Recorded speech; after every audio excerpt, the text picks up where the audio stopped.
plus haut, Paul, Dominique, plus haut. La toile, tirez vers moi.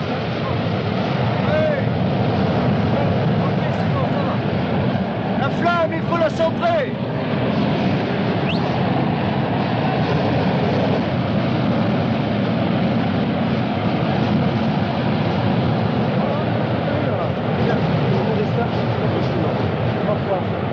Plus haut derrière, là, mettez-vous là où Paul. Il est ouvert.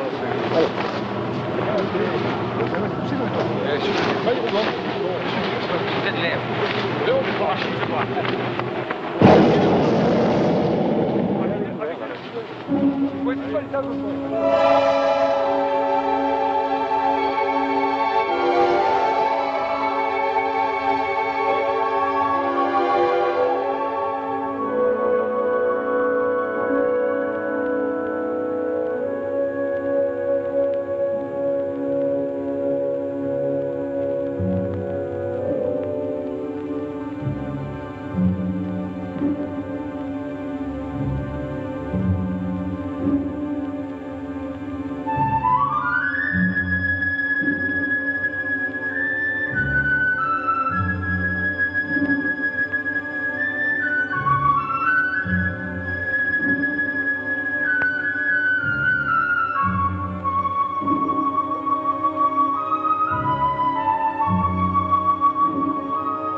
December 5. I commit Calypso to the perilous Drake Passage that lies between the extreme tip of South America and the Antarctic Peninsula. For safety, we depend on space-age techniques. Directly from 3 satellites, we receive pictures indicating storms and the ice situation in our area. This is Calypso. Good morning, ARC. We read you loud and clear. Over. Another satellite, at an altitude of 22,000 miles, connects us by radio to the outside world. On a une photo de satellite très intéressante. Pictures from a weather satellite show that a storm is moving westward in the Drake Passage between Cape Horn and the Antarctic Peninsula. Et la dépression blanche qu'on avait hier ici se déplace vers l'ouest. Le vent 20 nœuds, commandant, alors qu'hier il y avait 40-45 nœuds. Alors, je décide de traverser sans attendre. On veut prendre quand même une dépression, il y en a une à l'ouest qui est... As there is usually such a storm in the Drake every 3 days, and our crossing will take 4, there is no way to avoid 24 hours of bad weather. On est sûr d'avoir 24 heures. I decide to go.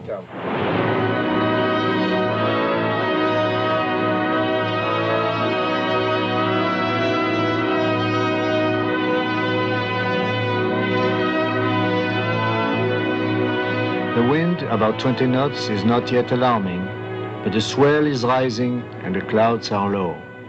The whole atmosphere is threatening. The albatrosses are at home here, but at the approach of these polar seas, I feel alien. J'ai l'impression que ça se gâte. Le vent force régulièrement. C'est bien ce que prévoyait la météo, mon Dieu. Qu'est-ce qu'on va déguster?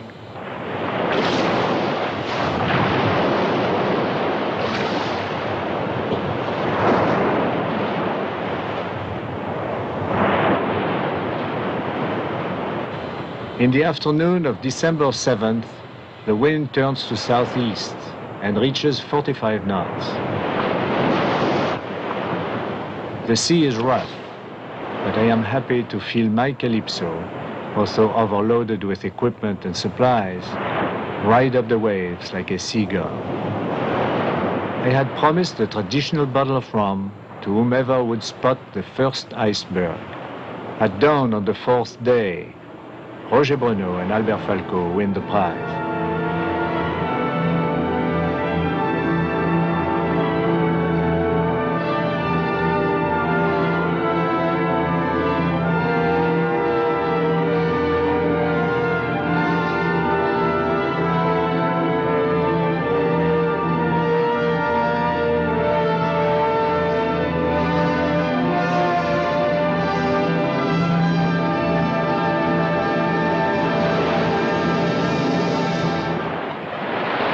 These mountains of ice may be majestic, but they are dangerous for navigation. Icebergs and ice blocks drift by, one after another, endlessly. Pushed by westerly winds and currents, some of them have probably circled all around the Antarctic continent. The oldest ones, half melted, having capsized several times, present fantastic shapes and extraordinary shades of blue. I decide to drop anchor in a bay of King George Island. La barre est 5 à gauche. 0. La barre est 0. La barre est à 0.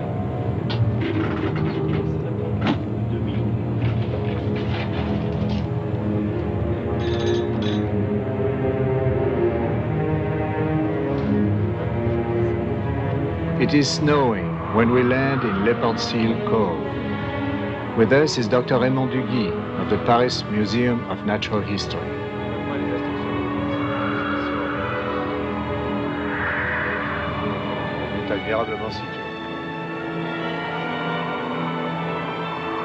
How long has it been since this cabin was visited last?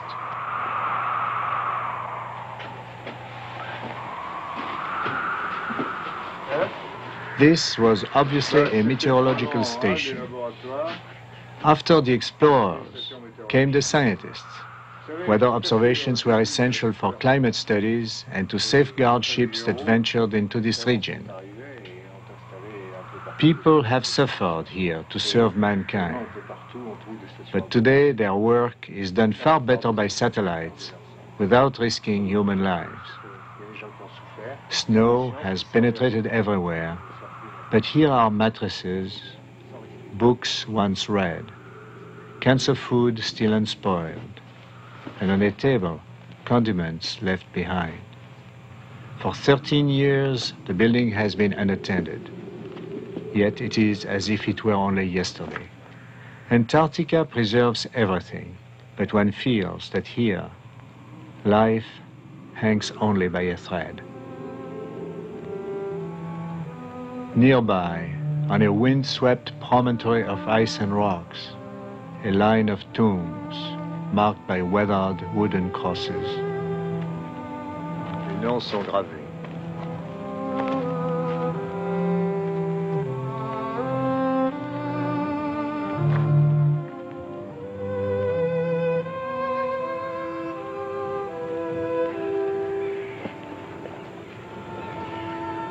Four young Englishmen lost their lives here. The crosses evoke all who have died for knowledge in Antarctica. Pensive, we walk down toward the deserted shore. In spite of her modern equipment, today Calypso appears to me very fragile.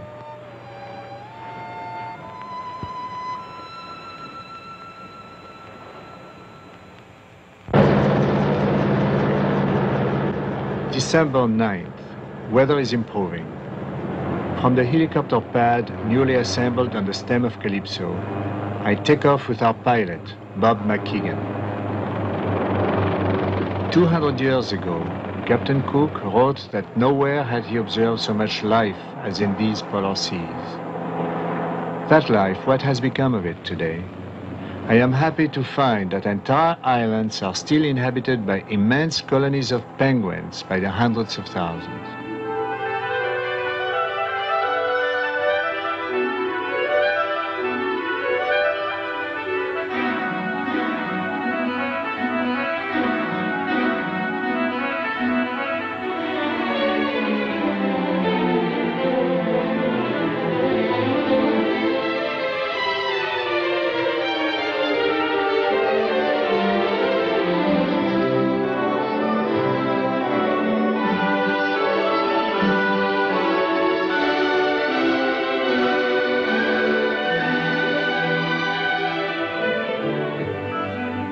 Out in the open sea, I spot a large group of seals.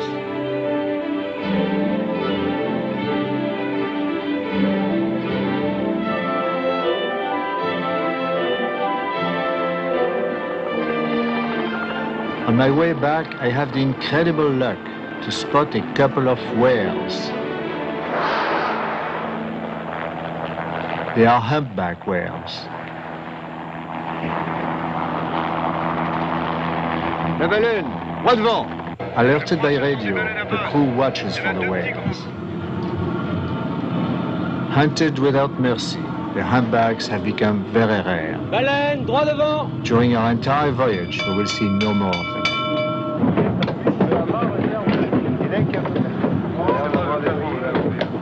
Droit devant?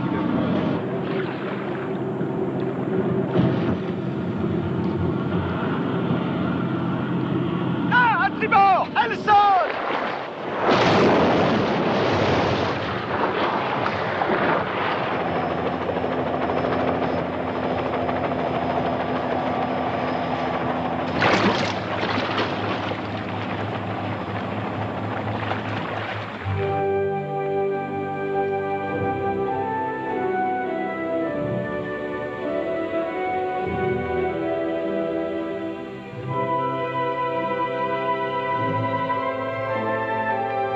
It's a mother whale and her calf that is perhaps 4 or 5 months old, but still a baby in need of protection.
Before she disappears, our whale extends one of her long pectoral flippers, as if to wave goodbye.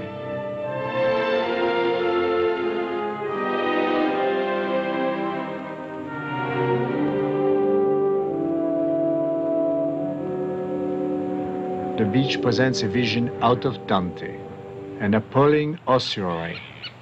It was on land that former whalers cut up their victims. Hundreds of whale jaws, a multitude of ribs and vertebrae are scattered on the ground. We become amateur paleontologists. Under the supervision of Dr. Duguy, we attempt to reconstruct the skeleton of a big blue whale. The skull alone weighs more than 800 pounds. The whole team is needed to move it. Are you not? For Dr. Duguy, it is a gigantic jigsaw puzzle.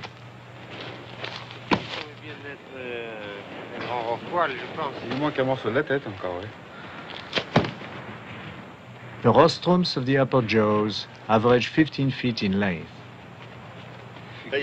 These animals, the largest that ever existed, are beautiful, peaceful, and intelligent. Their last survivors are still ingloriously slaughtered by butchers to be transformed into oil and food for dogs and cats.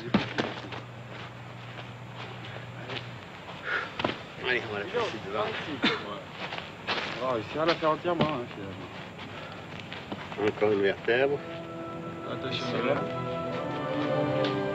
Attention les pieds. This is our whale, almost a fossil, a 90-foot monument to the folly of man.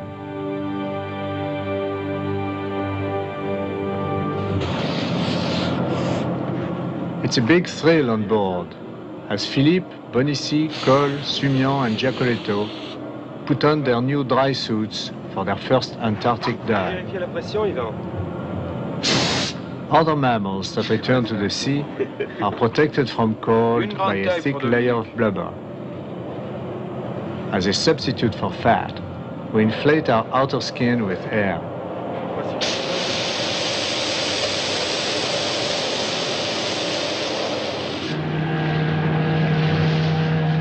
Calypso is the first ship ever to carry an expedition devoted exclusively to the undersea exploration of the Antarctic waters.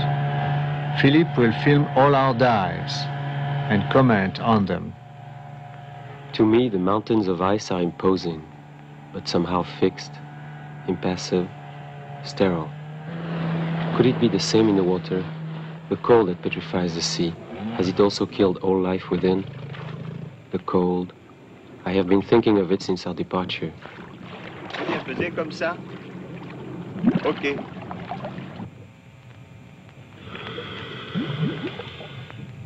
We dive in fairly muddy water. The iceberg is stranded. Winds and waves drive the ice blocks across the shoals like huge plows, digging large furrows of destruction.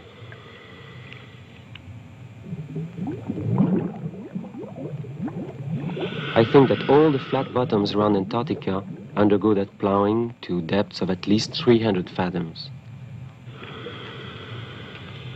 The red algae gives us a waving, inviting welcome.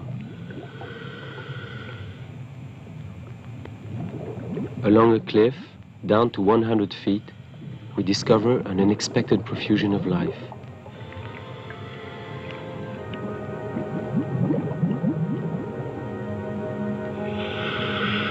Here, beauty becomes delicate and warm.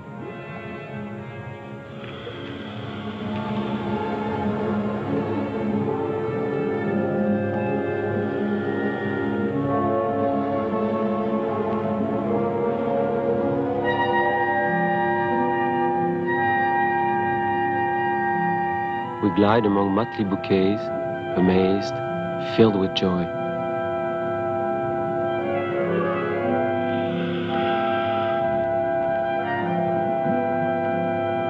It seems incredible that this icy water can nourish such abundance.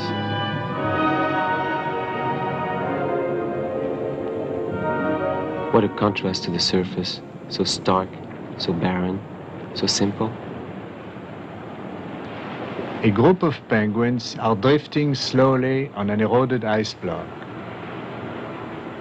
Du point d'un bain de soleil. This raft of ice is deeply furrowed, indicating that it has been long used by the penguins as a hunting base. They have been traveling aboard all winter long, but as the mating season approaches, their breeding instinct compels them to swim back to their rookeries. They swim like porpoises.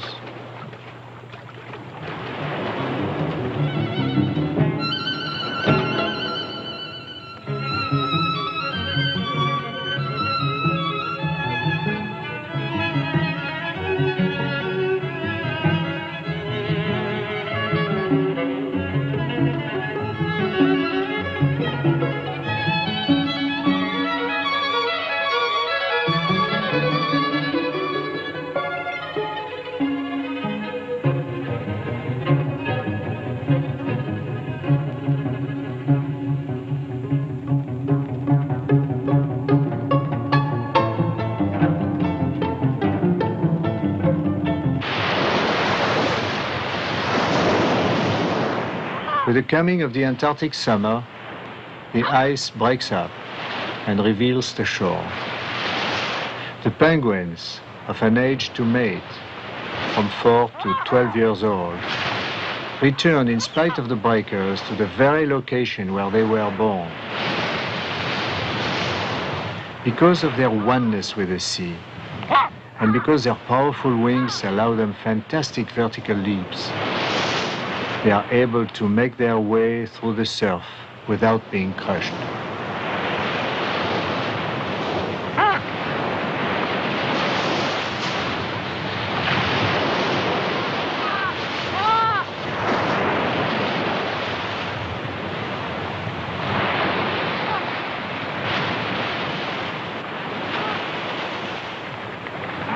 There is no segregation here. The chin-strap penguins, the gentoos with their red beaks, the adelies in their dinner jackets, live together in peaceful coexistence.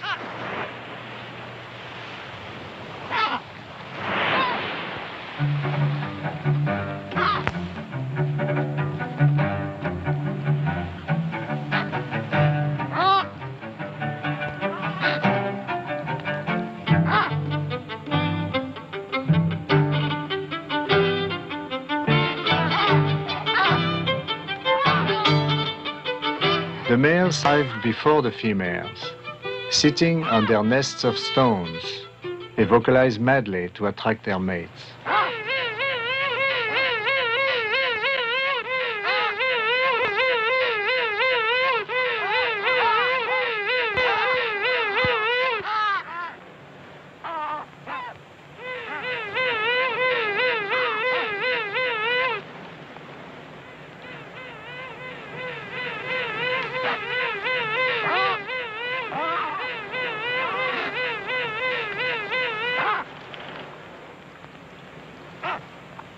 Penguins are essentially monogamous. Most of them remain faithful to their partners from one mating season to the next. The couples part when they go to sea. Now, after an 8-month separation, the female identifies her mate by his voice. The reunions are as passionate as the courtship rituals of the new fiancés.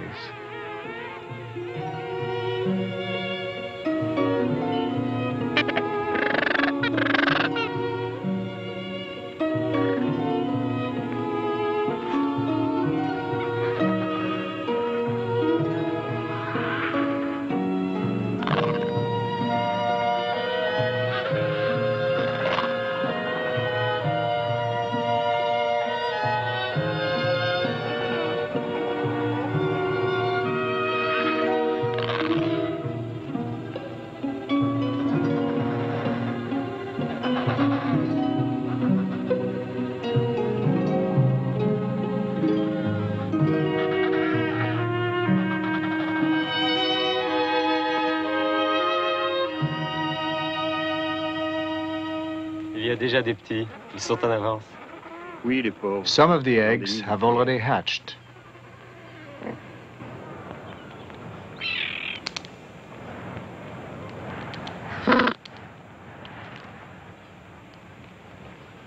The mother feeds her chick pre-digested shrimp. He seems to like it. Males and females take turns feeding their progeny and fishing at sea. Newborn penguins are cold-blooded. Parents, whose temperature is 100 degrees, incubate their young as carefully as they do their eggs.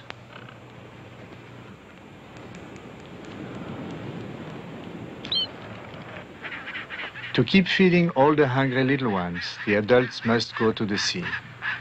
On the slopes, there is an endless coming and going.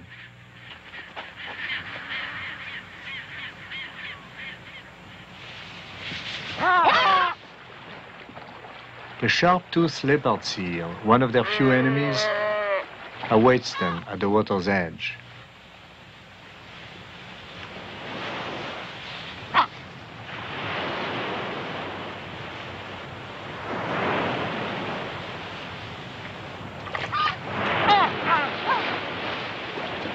It's only along the shoreline in turbid water that the leopard seal has a chance to seize a penguin by surprise.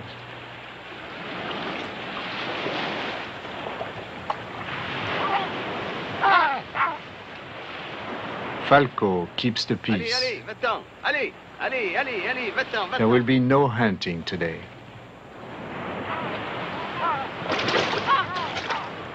After weeks of fasting on a nest, a penguin is famished. Quelle vitesse! A fishing penguin is difficult to follow. At times, these small birds, weighing only 10 to 12 pounds, can dart up to 25 miles an hour. That sprightliness in the water makes them practically invulnerable. Philippe and his companions depart in a Zodiac to film the penguins in slow motion underwater as they hunt for krill.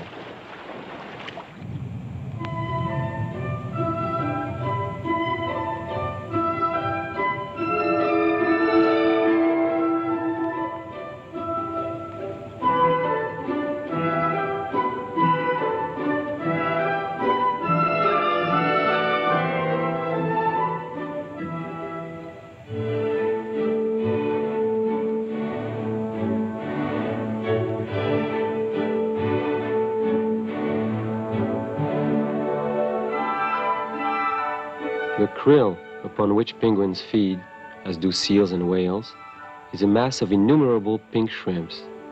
They move swiftly, using only their tiny abdominal fins, and I can hardly keep up with them.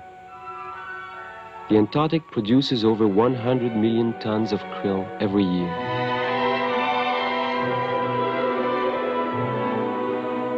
We swim in what used to be a whale pasture.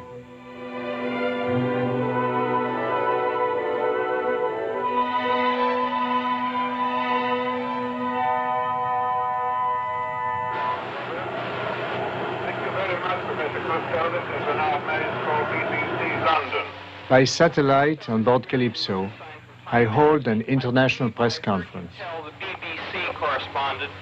Encore 10 minutes d'antenne.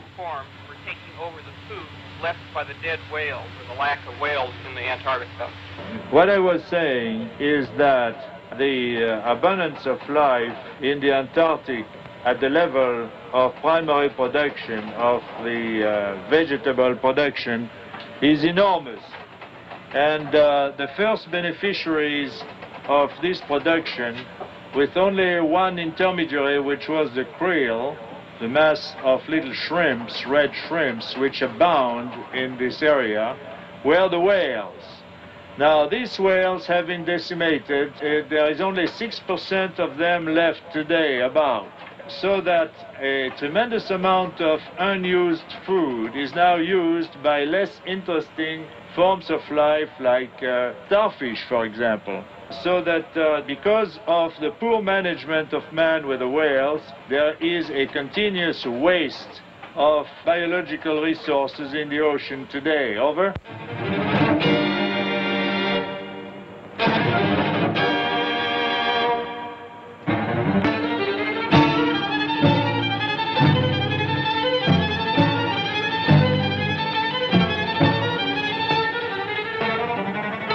It is the time of the skua. By instinct, penguins fear anything that comes from the sky. With the piercing eyes of an eagle, a skua soars over the nurseries, looking for an abandoned chick or a sick one.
Our Adelie penguin has protected his baby courageously. The skua, having been repelled several times, now cautiously attempts to grab another chick, one that had moved away to die.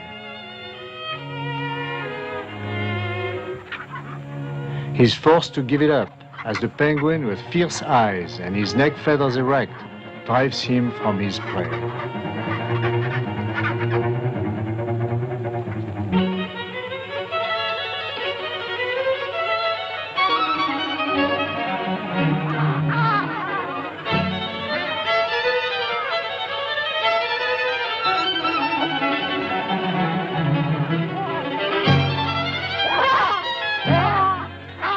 The skua is persistent, but his perseverance is no match for the penguin.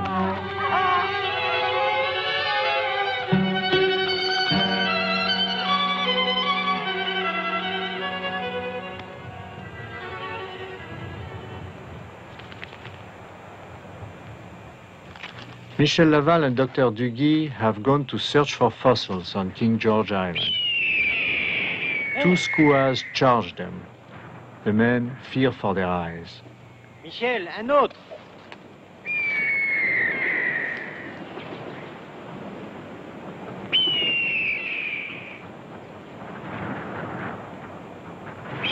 Hé,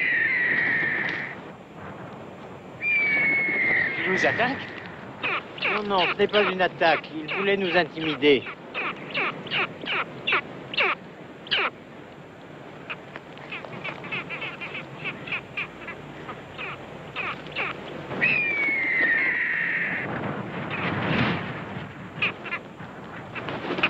The dive attacks were only meant to chase away the intruders and protect the eggs.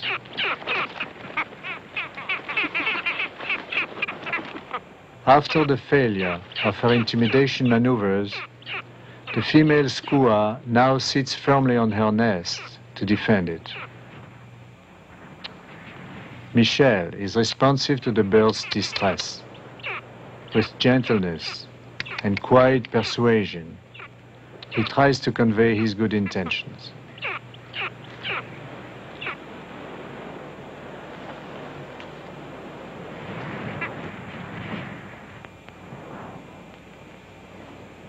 The bird calms down, gaining some confidence.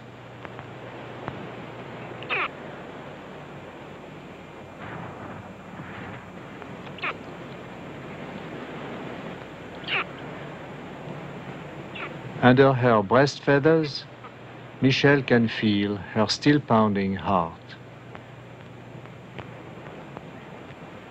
Here, at the frontier of Antarctica's lonely wastes, two different species, man and skua, brought together by chance, have come to tolerate each other.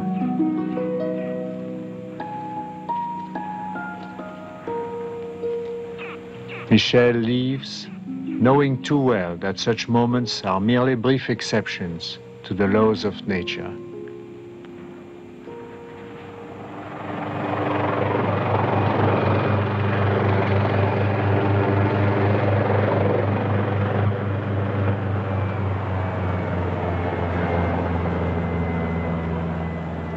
In difficult weather conditions, the helicopter delivers me to a barren hill. I have been informed by radio that Michel Laval has found fossils here.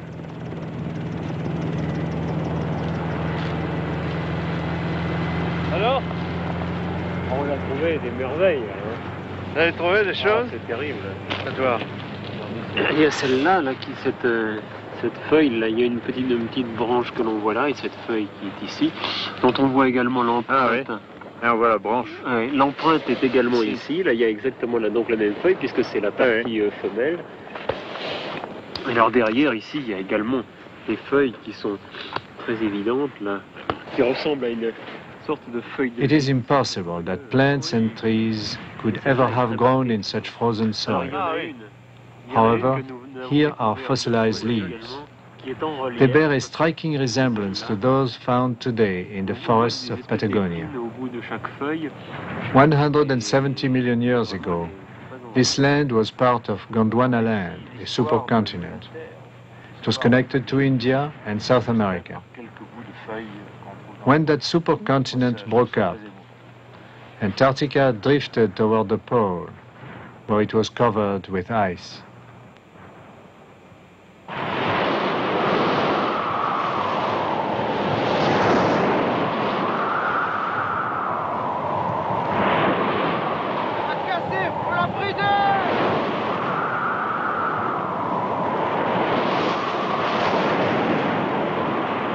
Without warning, within a couple of minutes, a furious wind struck us. It now reaches 80 miles an hour.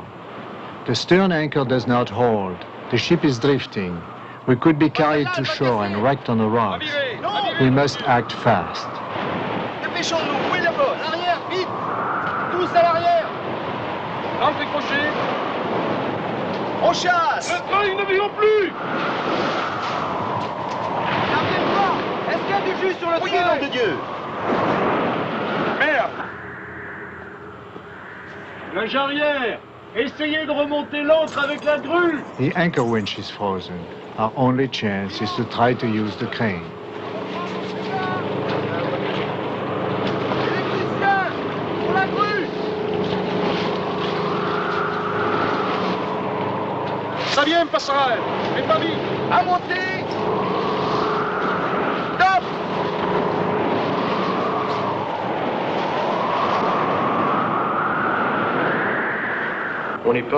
Obviously, Leopard Bay is not a safe anchorage. We must move out as soon as possible. With Captain Bougaron, we decide that a better shelter will be found in Whalers Bay, Deception Island. The storm abated as fast as it arose. Our helicopter escorts us to Deception Island of Sinister Enow. It served as a base for the whalers at the time of the big massacres. But about 30 years ago, with the advent of factory ships, big floating slaughterhouses, Deception was abandoned.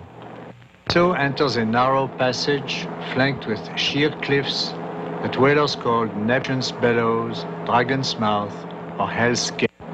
Caldera, a vast volcanic crater dug out by a tremendous explosion and invaded by the sea. The volcano is still active, about to explode at any moment.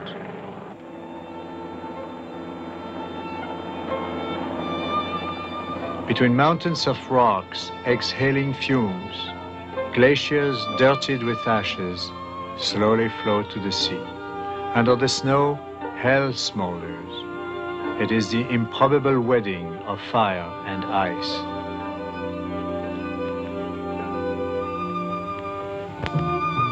Through clouds of steam, we perceive the ruins of a Chilean research station, completely destroyed in 1969 by volcanic explosions.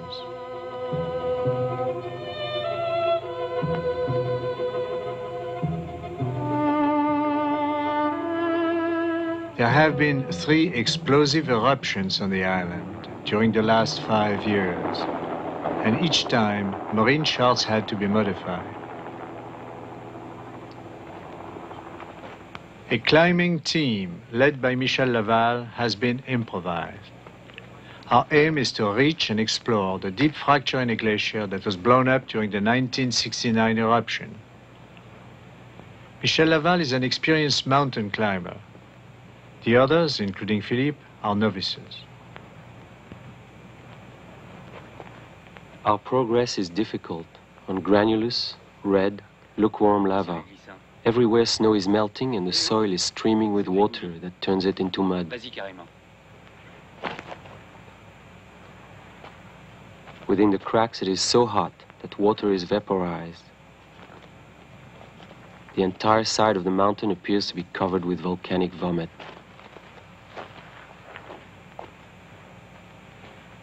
Avec ce sacré brouillard, on est complètement paumé. Tu crois que c'est par là? Je crois, mais j'en suis pas certain. Dans cette purée de pois. The fog makes it difficult for Michel Laval to find the right approach to the glacier. C'est bon, allons-y. Attends. D'après moi, enfin, on devrait longer le versant à gauche du monticule. Away from the warm lava flows, it gets cold, as the mist comes down from the summits and engulfs us. Visibility is poor, but the subdued light hurts our eyes. The cold is becoming intense. Quand je mets mes lunettes, j'y vois plus rien. C'est le mirage blanc. Sur le croquis, c'est à droite du glacier. Dis donc, il faudrait pas qu'on se perde. On va s'encorder. D'accord.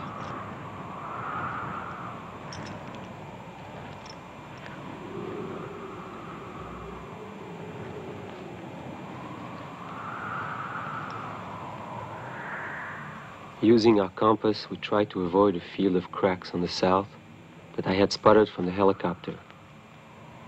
Michel, first on the rope, constantly probes the snow for hidden crevasses. Here the glacier must be at least 100 feet thick, and the pattern of the cracks is treacherously irregular. We are apprehensive, tense. One more crevasse, much wider and deeper than the others. Michel probes for a long time, then he goes over, and immediately secures me.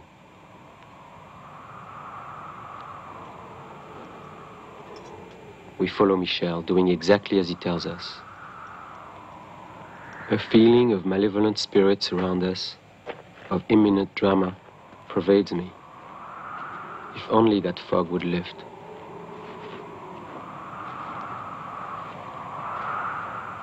We descend toward the roots of the glacier.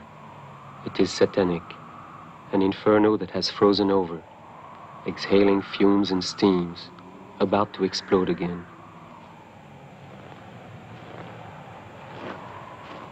The flank of the glacier, blown out during the last explosion, displays layers of volcanic ash that alternate with the snows of successive Antarctic winters. Like the growth rings in a tree trunk, these layers allow us to date past eruptions. They also indicate all the climatic changes as far back as 1670. It will be 2 a.m. when we return to Calypso, exhausted.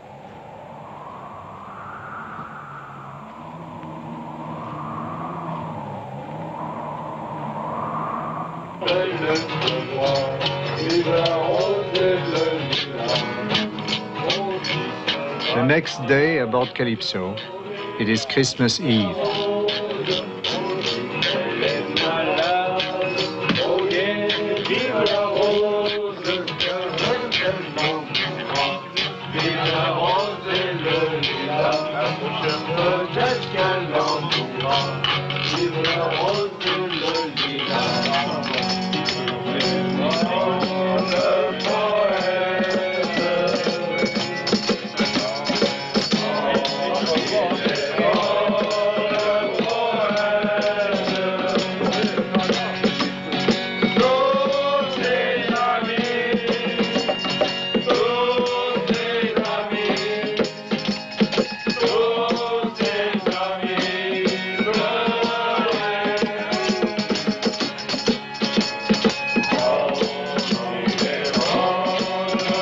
Quand il est mort, le poète. When the poet died.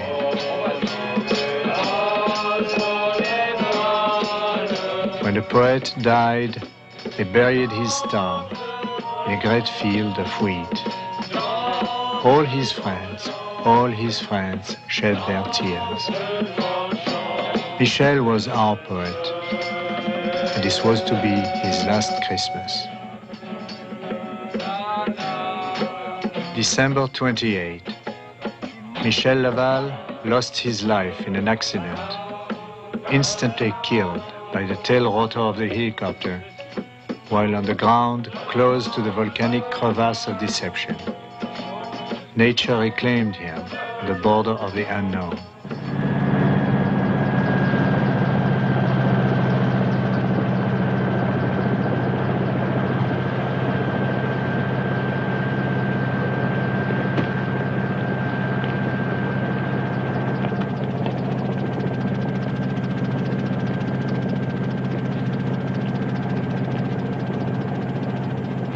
dreadful day. Throughout his life, Michel sought new horizons. For him, the world was to marvel upon and to love. Calypso's flag is at half-mast. It is my painful task to bring Michel's body back. In my sorrow, I was inclined to drop everything. But Philippe, who had become Michel's friend, offered to remain on the island of fire and ice and to continue the exploration until my return. Only his decision could bring some warmth back into my heart.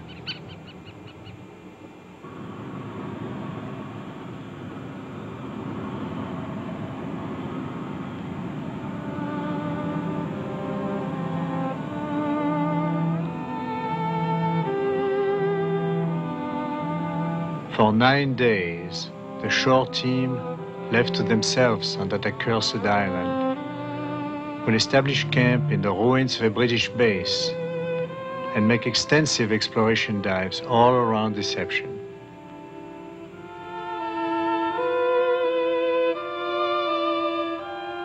Michel had been captivated by Antarctica, its rich seas, its waste of ice, its transparent beauty. All that lies ahead of us will be inseparable from the memory of Michel Laval.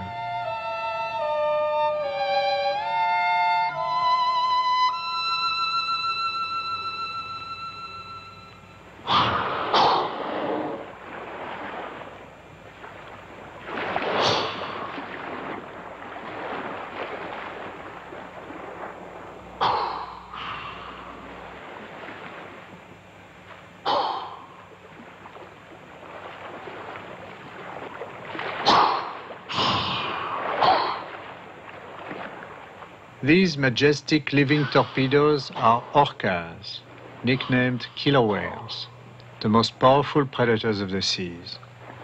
In Antarctica, large whales have become exceedingly rare. However, packs of killer whales still thrive. Each closely knit family includes several females, offspring from 2 generations, and a single large male, the leader and master, identified by his huge dorsal fin. They feed on fish and squid. Occasionally, they enrich their menu with seals. But they certainly don't deserve the epithet killer more than any other animal. Ah, le voilà. Derrière les petits rochers là-bas.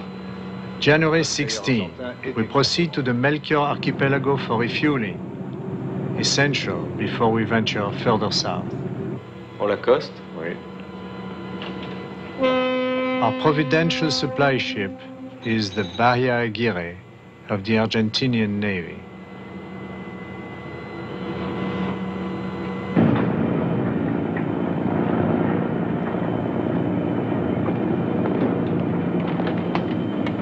Attention! Affole doucement. Doucement. Dépose. Restez pas dessous. Sur la barre, maintenant.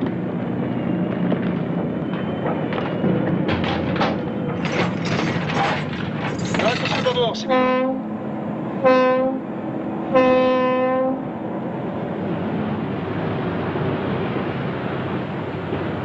In a disquieting fog, our Calypso heads for regions that are increasingly unsafe.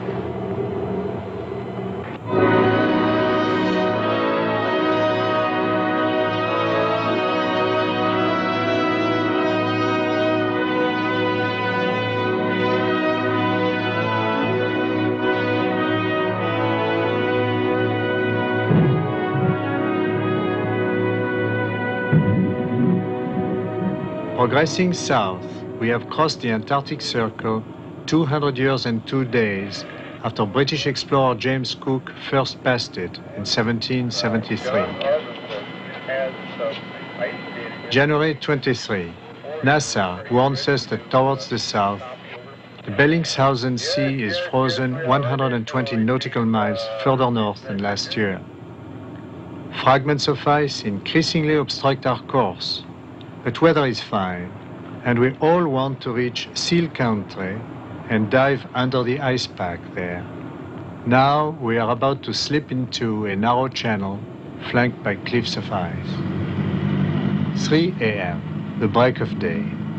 The low sun rays play through layers of polar air and create mirages and incandescent glows. But the blocks of ice that impede our progress are not mirages. Launches are dispatched ahead in an attempt to push the largest out of our way. Restez pas dessus. Un petit coup en arrière.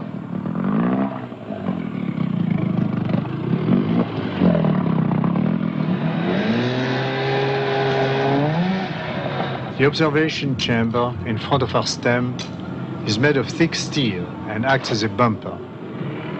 But I fear for our props and rudders that are not protected.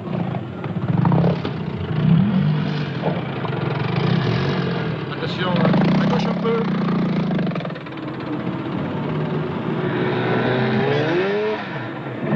Recule, recule. Attention à la gaffe. Dégage-toi. Bon avis, on vous aide. Accélère, François, accélère. C'est bon. Attention, Calypso arrive.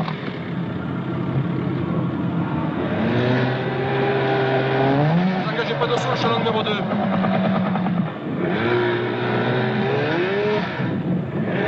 Bouge dessus, là. Viens m'aider. On est bloqué.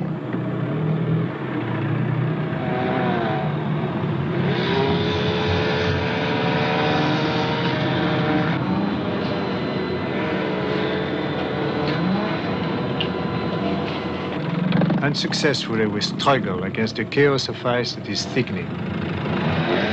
For the first time, I become worried. What if Calypso became surrounded with ice to the point of being unable to move? I think of Shackleton, whose sturdy ship, the Endurance, was crushed like a nut in 1915. On n'y arrivera jamais, ils vont trop vite.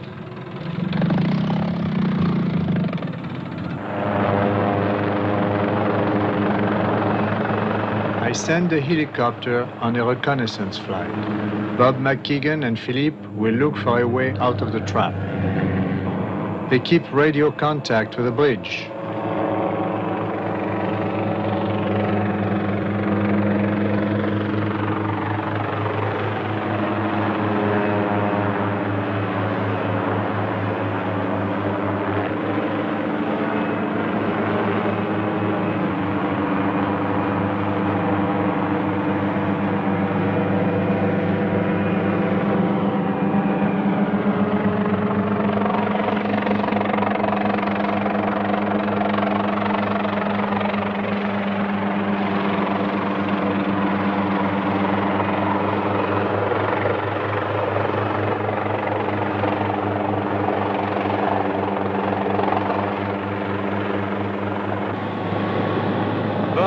Double back to the left.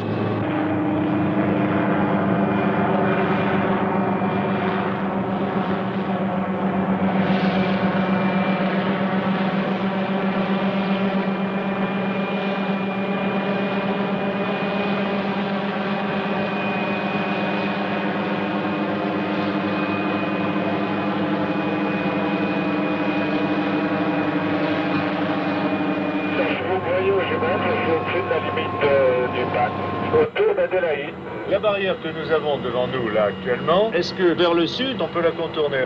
À quelle distance, toi? Philippe has located a navigable passage. Calypso and the helicopter will rendezvous near a very old iceberg grounded in the channel.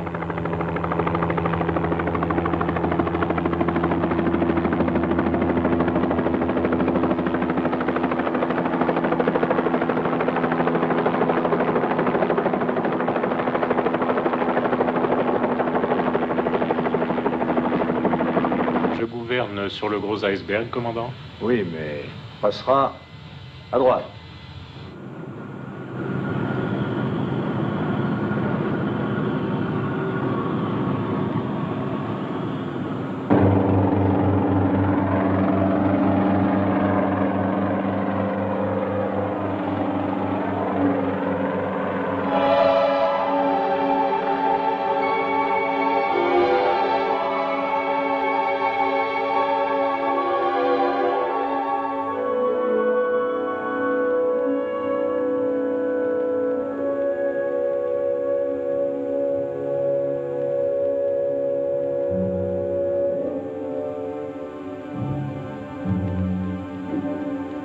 At last, we have found an access to free water, sprinkled only with whiskey ice.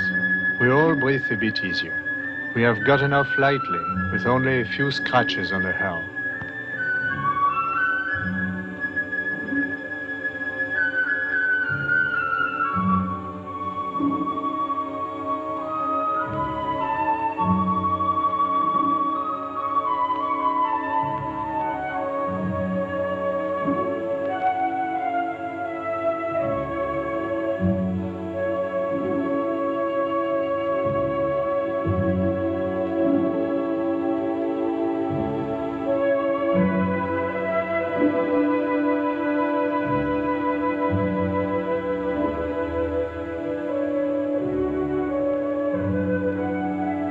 This magic bay, luminous, bathed with crystalline water, is Seal County.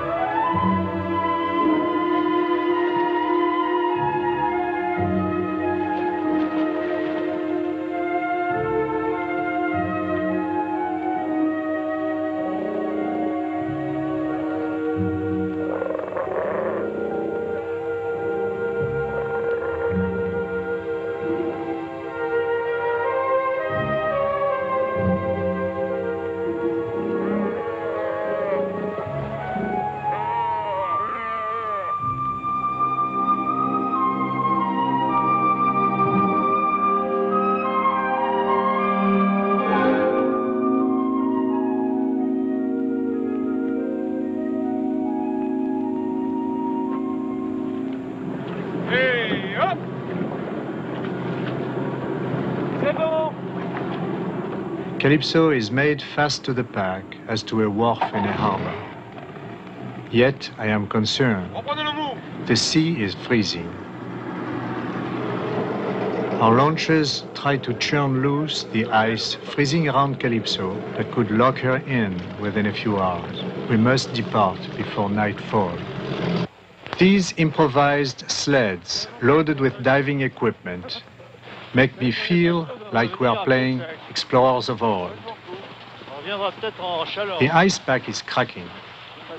We may not come back walking. We may need boats.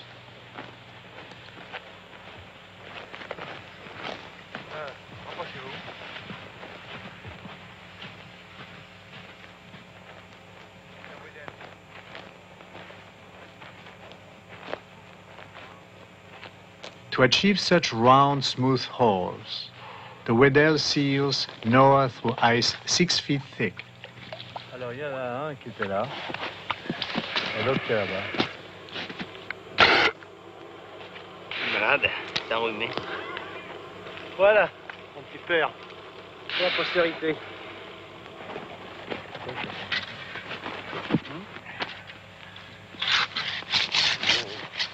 C'est là tout seul.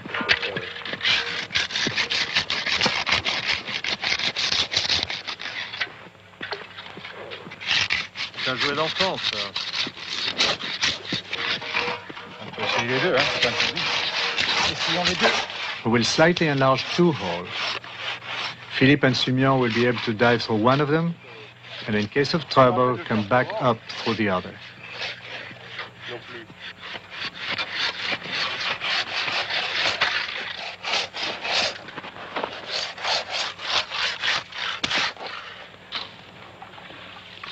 Weddell seals are fantastic divers. They are able to stay underwater up to an hour, to reach depths of 2,000 feet, and to swim under the ice for more than 5 miles. It's not quite the case with us.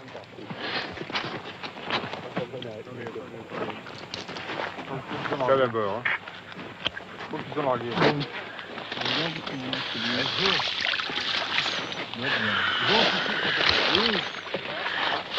Moi, je pense que sur la chair, hein, c'est carrément. Sur le néoprène. Non, non, sur la chair, parce que mon néoprène est côté. Je vais mettre dessus.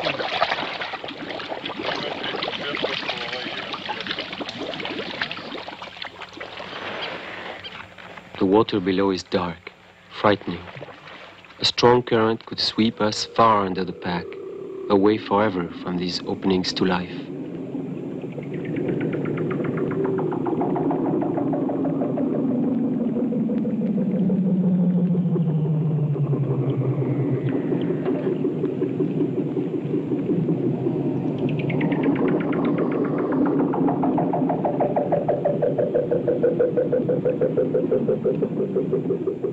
Under the pack, seal songs endlessly resound.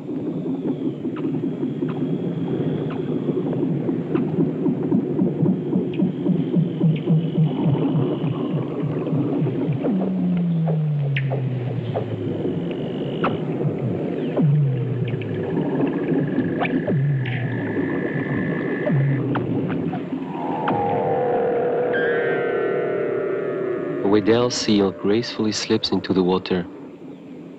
I wonder how the seals are able to find their breathing holes again when they come up from their 2,000-foot dives. I know they have sonar systems emitting modulated sounds that compose the songs we hear. However, I cannot imagine any creature living at ease in this forbidding realm.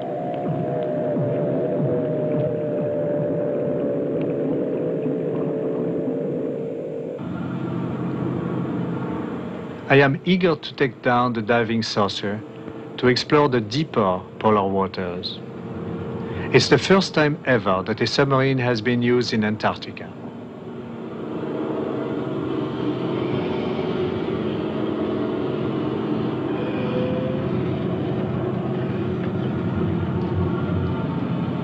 Allô, passerelle, le cap. Falco will pilot the saucer while I film.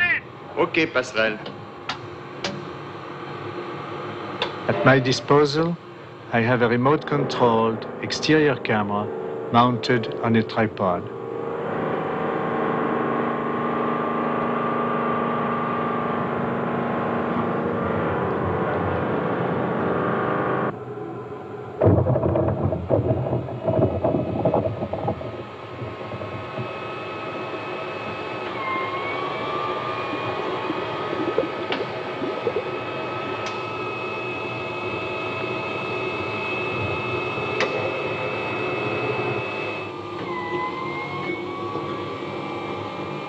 We dive alongside an iceberg to the bottom, where it is grounded at a depth of 1,000 feet.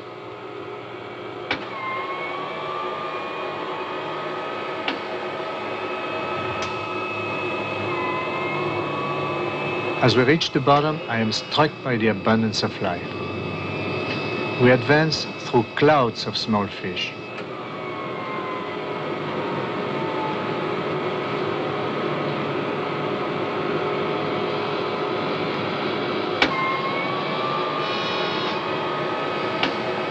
Immense starfish with multiple arms litter the rocks and the sediment.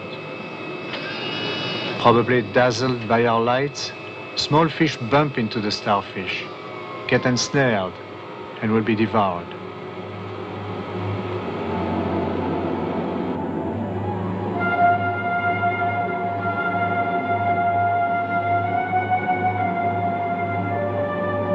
A strange, thin crab, all legs, proceeds as if in slow motion. He looks like a tall, bodiless spider.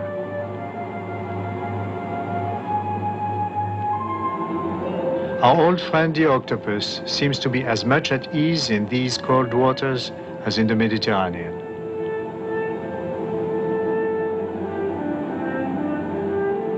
A blue fish with white and black spots, like an enameled shell. Falco checks to see if it is alive.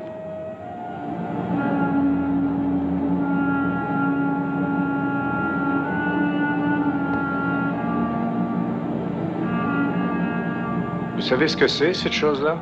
Ça alors? J'en sais rien.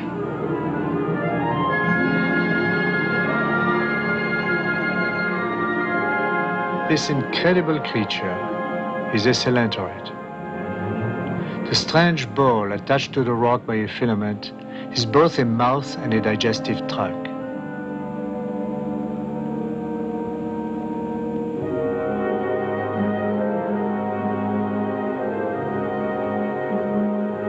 Its worm-like extension, which measures over 6 feet, is covered with venomous cells which paralyze shrimp before our eyes.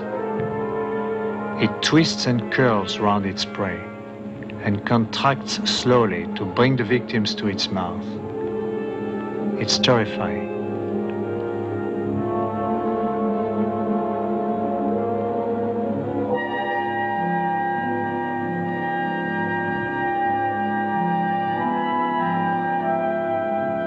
a jelly-like creature swinging like a Christmas bell.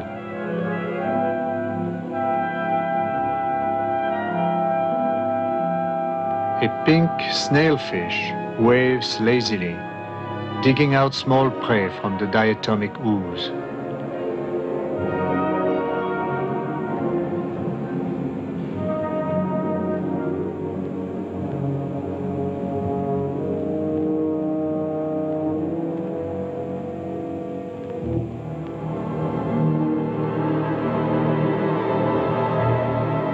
Looming out of the depth, the favorite diet of Weddell seals, squid. The saucer's lights are reflected by pigments within their translucent bodies, which are probably fluorescent.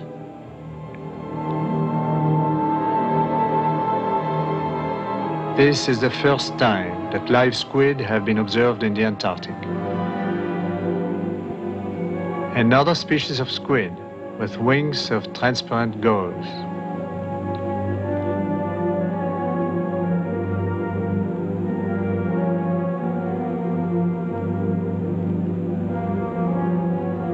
And now the icefish, the elusive and almost legendary icefish which has no red cells in its blood, therefore no hemoglobin to combine with oxygen and convey it.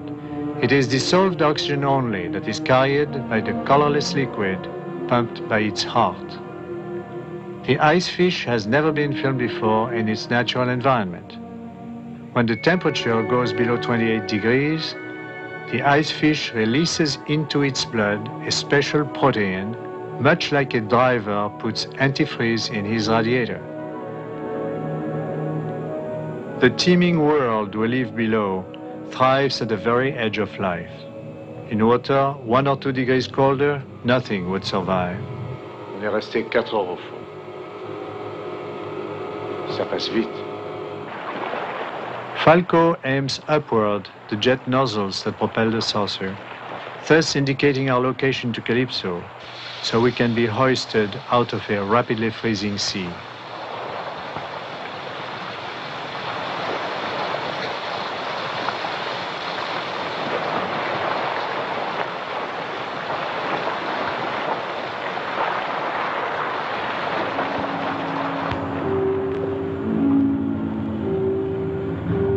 Summer is at an end, and we know that the season changes here are drastic.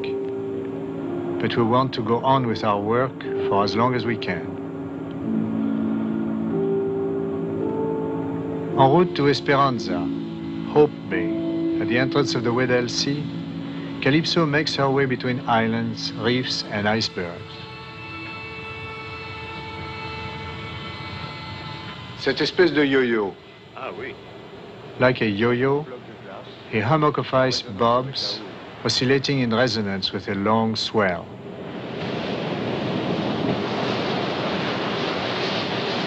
Un véritable yo-yo.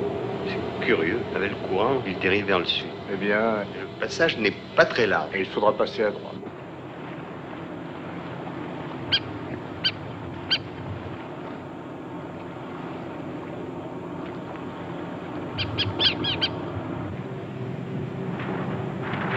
It's snowing.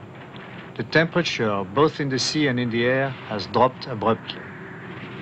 Studying the charts, with regret I prepare our return. I did not suspect that this first snowfall would soon turn into a fierce blizzard.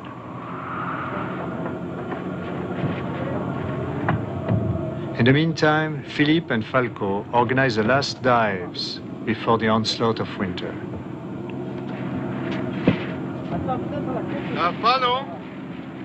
Nobody on board yet realizes the urgency of our situation. Raté. Tous sur lui. Sur celle-là. C'est vrai. C'était bien pris, oui. Il va encore se planter. Il a compris. En pleine fois.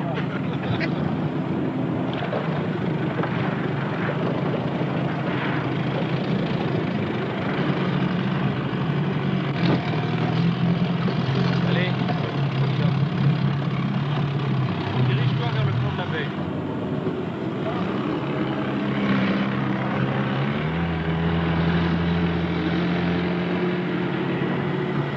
The Zodiac sails away on the sea blanketed by a snow that does not melt. As I see them go, I feel vaguely apprehensive.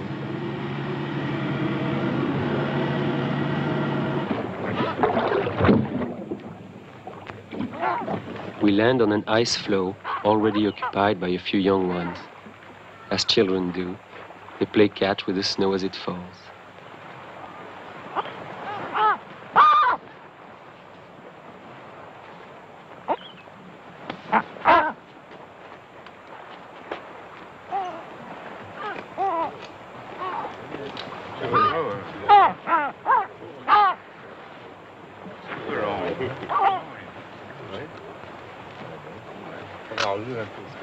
Equipped for our dive, we walk across the ice raft to the water. An unusual vision in the Antarctic. Red penguins.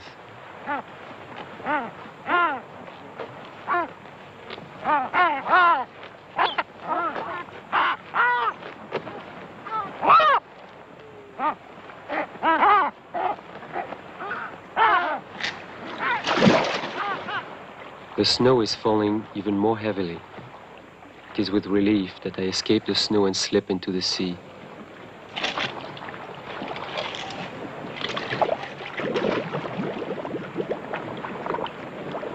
It is so cold that snow sticks to the camera. It does not even melt upon contact with the water.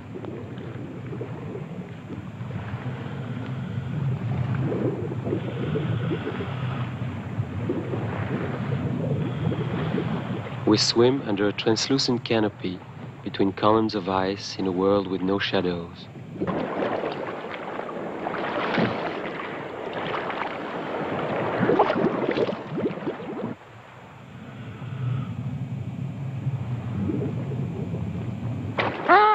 Soon the penguins join us and offer a fantastic display of underwater agility.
The divers are back aboard.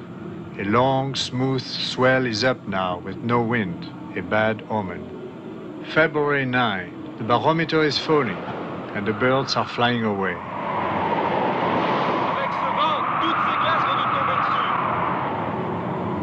All of a sudden, the wind has come up. In 5 minutes, it reaches 65 miles per hour. The wind is pushing the icebergs towards the entrance of the deep narrow bay, and they are all drifting toward Calypso. A gigantic mass of ice, many times the weight of Calypso, is on a collision course with us. And there is nothing we can do.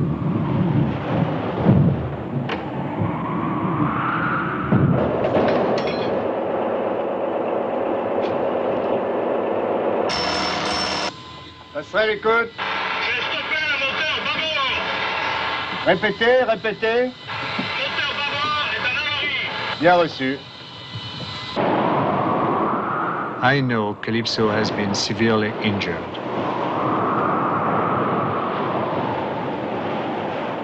I send Falco below to assess the damage. Meanwhile, Zuena continues his futile efforts against the relentless assaults.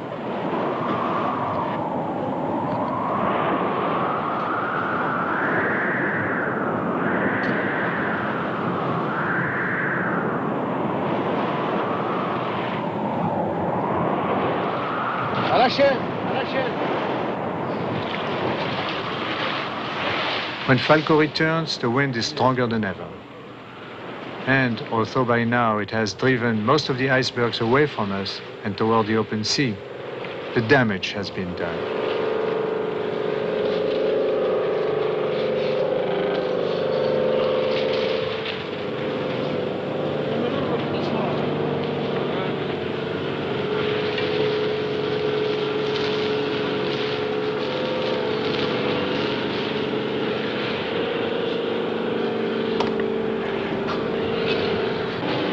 Cassé à la deuxième chaise là, à l'intérieur là. Falco reports that not only is the starboard propeller bent, but the shaft of the port propeller is broken. L'arbre est sorti, ce cône est sorti sur une It is even more serious than I thought. L'arbre est sorti et cassé net.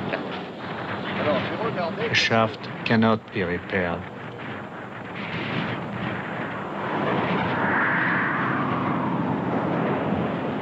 Vous allez être obligé de venir à la gauche pour contourner.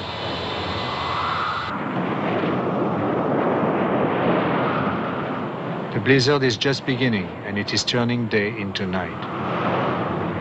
With no visibility, in waters too deep to cast an anchor, day after day we circle helplessly in the narrow bay on our single bent propeller. Without radar, we would be wrecked.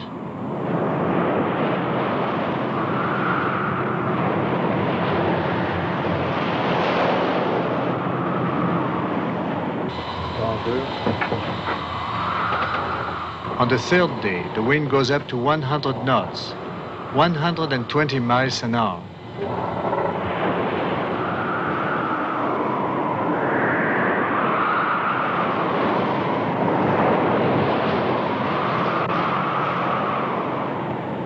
Already loaded with snow, Calypso is lashed by a freezing spray that makes her even heavier.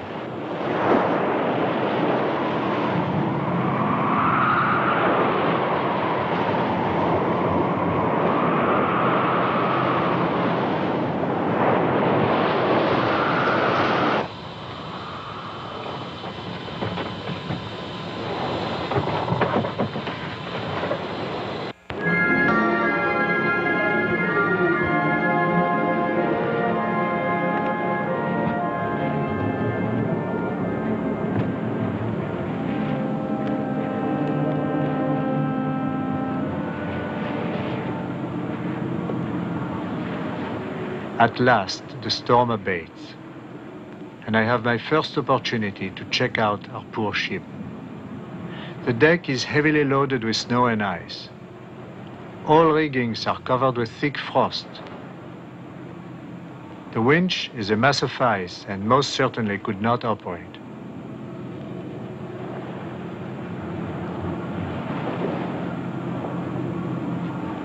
The diving saucer, unrecognizable, has been turned into a large white egg. With one injured propeller and a hole in the hull, our trip back seems very much in doubt.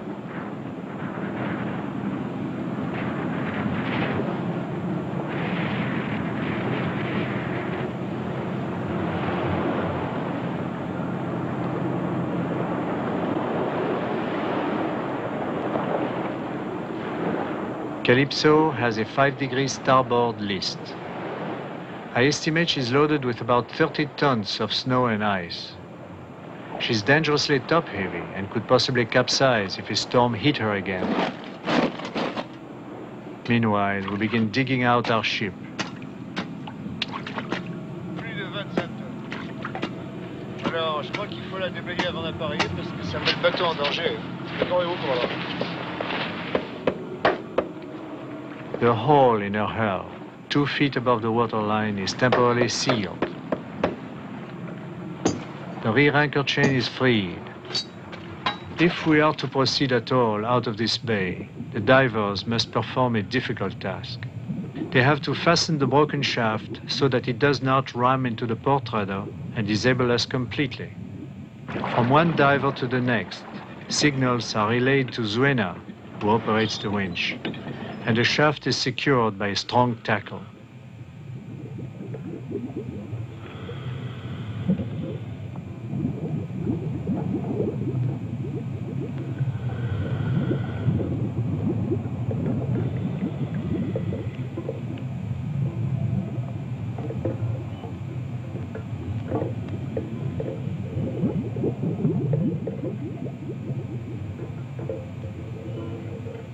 Falco, ça c'était ce matin, mais cet après-midi, on voit bien que la dépression... The depression is moving away. It is time to start the motor and leave this dismal bay. The exit of the Weddell Sea is strangely calm, an atmosphere of slumbering threat. Here, icebergs driven by unpredictable squalls and suddenly freezing seas have destroyed many ships. All at once, the face of a glacier collapses. The cliffs are undermined and cracked by the repeated freezings and thawings that occur at the end of summer.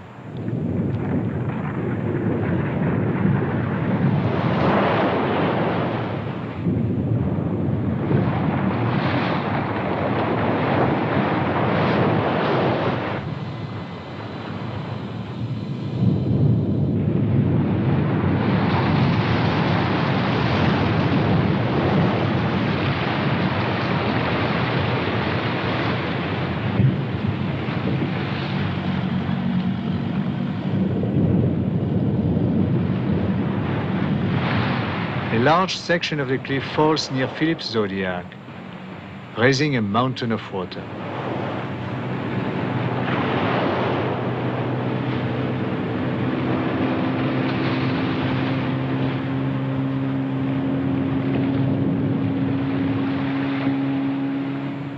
It is time we left the coast and escaped to the open sea. Along with danger and drama, Antarctica offers us magnificent days that no one on board will ever forget.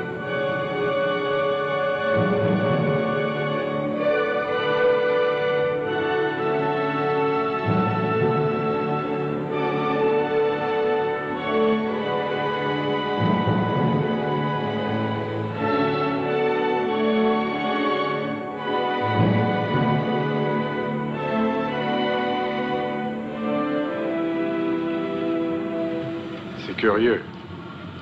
Oui, c'est le sphinx. It is a great white sphinx, recalling the Egyptian monster with its human head and the body of a reclining lion. It is grounded, but if tossed by the swell, it could break up or capsize. Soyez prudents! One has to come close to the Sphinx to realize the enormity of its mass. It is so vast and heavy that the powerful swell breaks on it as on a coastline. The waves charge into caves at the base of the giant. 100 feet away from a concealed tunnel, the water spouts out. The entire structure is a labyrinth of passages and caves.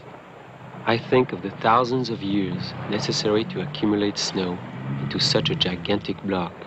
Then, how many years of sun, of waves, of cold and of storms were needed to carve out this mass and make it what it is today? Est-ce qu'elle tient la glace? We will try to board the island of ice. We use the swell as a lift to attain a grasp. Ne casse pas la gueule! Il n'y a pas de prise! Christian is the first to climb the slippery wall. He is followed by Dominique, who then helps Raymond and me. At any moment, under inside stresses of fantastic magnitude, the colossal sculpture could explode, disintegrate into innumerable pieces, annihilating Calypso and all of us. The thought obsesses me. The iceberg is alive.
I need more intimacy with the iceberg.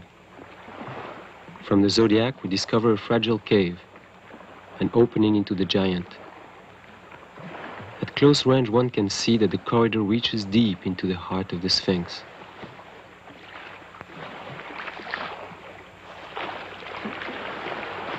At the end of the narrow passage lies a basin of dark, therefore deep water, probably connected to the open sea.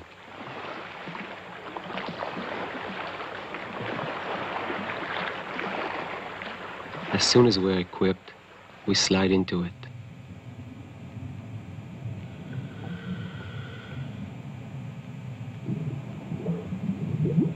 The basin extends into a vertical well irregularly shaped that leads us 60 feet below to a terrace on the flank of the iceberg. There, everywhere, the ice is corrugated by thousands of small depressions. The exact symmetry of design and embossment is incredible.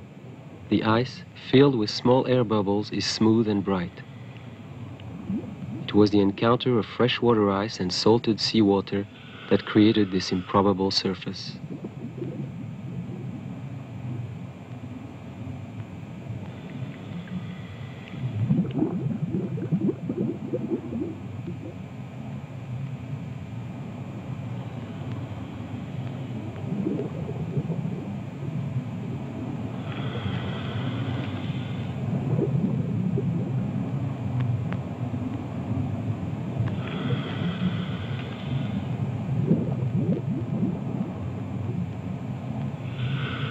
Jutting out of the cliff, a sword of ice, a blade, transparent as crystal.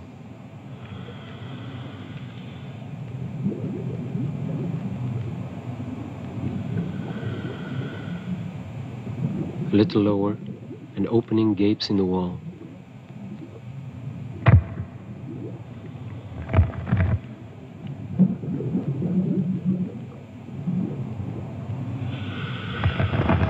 Within the entrails of the Sphinx, dull cracking sounds and alarming fissures are warnings that the iceberg is under immeasurable internal stress. My curiosity is stronger than my apprehension. We are in a natural hall of mirrors. One cannot resist caressing the smooth surfaces that dazzlingly reflect our lights.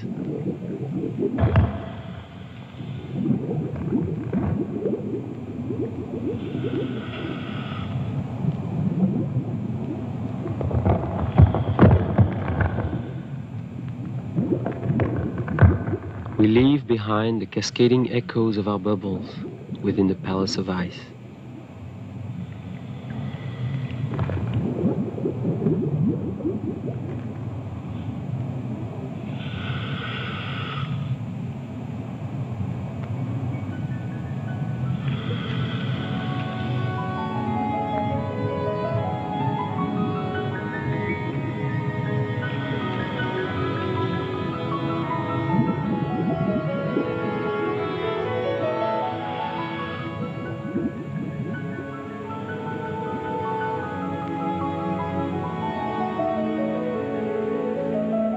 Farther down, below a ledge, we discover sheaves of frozen air bubbles,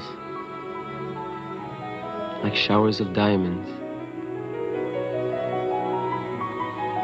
Dominique plays with his light, like a magician. Everything here is made of air and water, water liquid, water solid, water pure and water mixed with air, air that is trapped in microscopic bubbles, shining like pearls, stars or comets. Our light beams penetrate deep into the transparent ice, revealing the secrets of the iceberg's past. For hundreds of thousands of years, while the iceberg was still part of a glacier, every storm, every winter and summer was engraved in its heart. Now in the sea, it is a giant crystal melting under my eyes. We are witnesses to the vanishing of an eternity.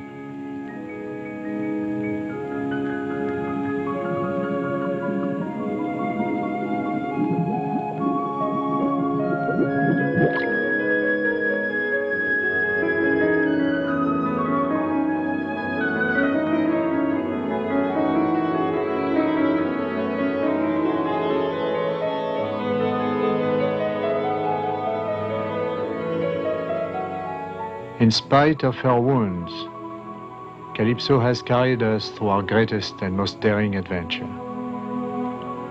We were in quest of the unknown, but rediscovered what our ancestors once knew, harmony and purity on our planet.